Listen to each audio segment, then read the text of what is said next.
Hello and welcome back. After the problems with the single track level crossing last week, I've managed to get a replacement from Elaine's trains. Now, it arrived in the post this morning and I've just fitted it to the layout and it works absolutely perfectly. We'll just bring around the diesel rail car and we'll have a go with the new level crossing. Gentle stop here at points 18 and we'll switch those. And off we go again, approaching the crossing. Look at that. Just how it should be. Now we're going to leave the diesel rail car in the sidings here and we're going to get out the Class 31. Now this was catalogue number R.357.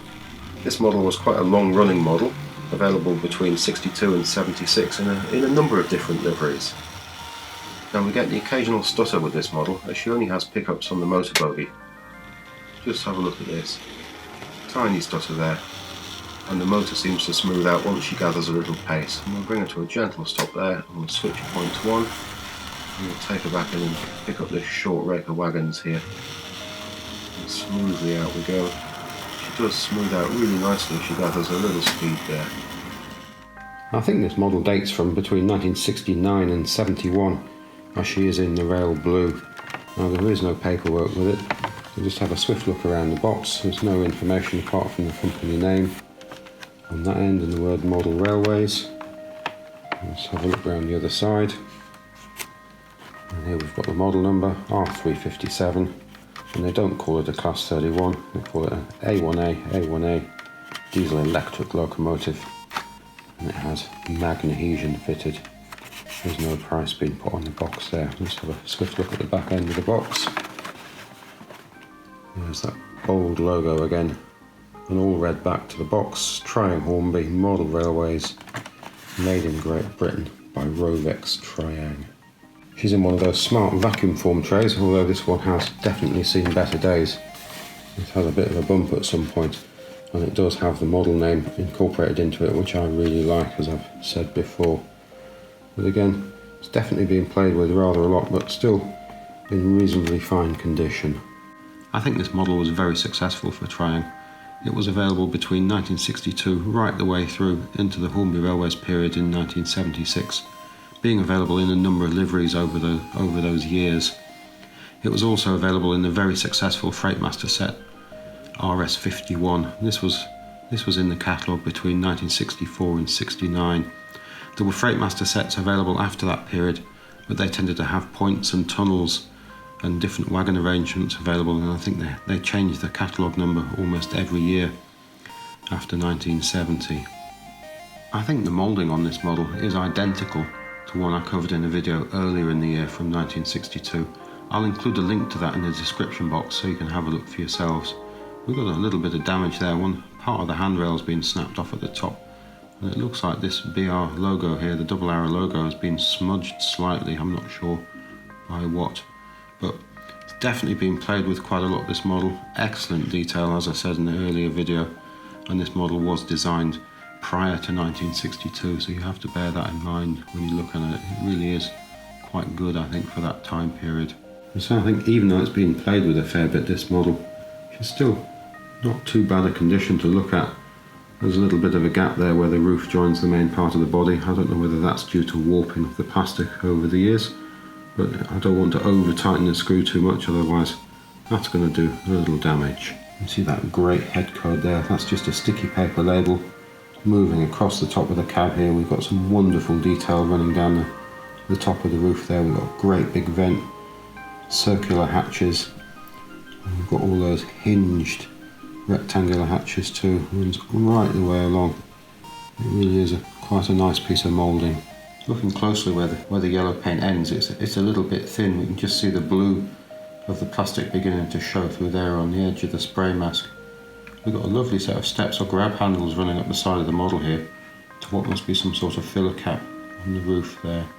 The motor bogie used on this model was an adaptation of the one first designed for the Electra R351 in 1961. It's had the side frames changed, but the mechanism is the same as far as I can see.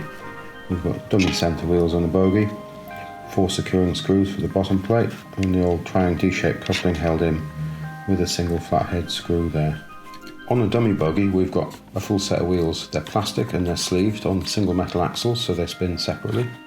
The old D-shaped couplings just riveted into the plastic work, and the side frames have closed axle boxes, which is rather nice. It's a very nice copy of the Power Bogie. Later models from 1972 on had an extra pickup in the dummy buggy, which hugely helped with performance over the point work.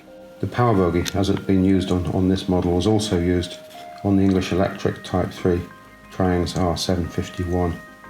Now if we have a look between the two bogies, we've got this underframe detail here, and if we look on it, it's got some wording. We've got Triang's name and the model number R.357, and here if we look really closely, we've got brush traction England there. I think that's quite nice. Built in Britain, and then we've got the securing screw which holds the roof onto the main part of the body. I've just removed the very large securing screw from the bottom of the model, which releases the roof and will give us access to the inside of the model. We'll just pop that down. Now the roof should be clipped into place, but one of the clips is missing, so we'll just lift that out. There we can see the clip, and it clips into this hole in the top of the cab there. And the one at the other end has been lost over time. We'll just have a quick look on the underside. Reasonably clean and tidy. We've got a little bit of splatter here from the oil from the motor, and then we seem to have just a number 1 printed on it or included in the moulding there. I can't see any other identifications there. And then we've got the boss that the securing screw goes into there. We'll just pop this down and have a look at the inside of the model.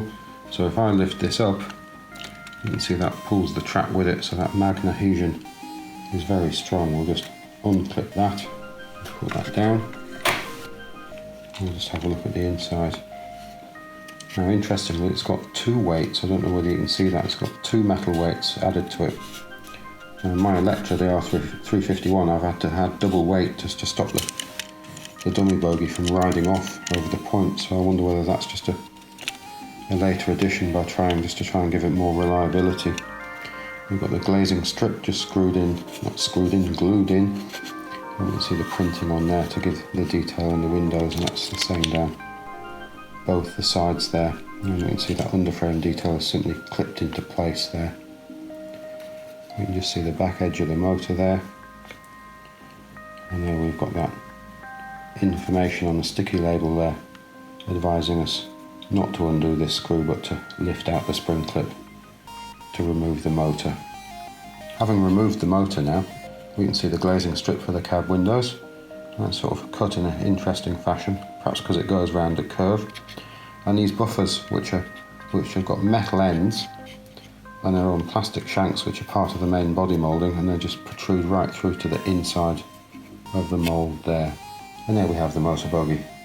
And I think I've said before that I don't think this motor bogey was Triang's best day at the drawing board. It could have been improved in a number of ways. But this one, as we've seen on the layout, once you get her up and running, she smooths out really nicely, and she's very, very powerful.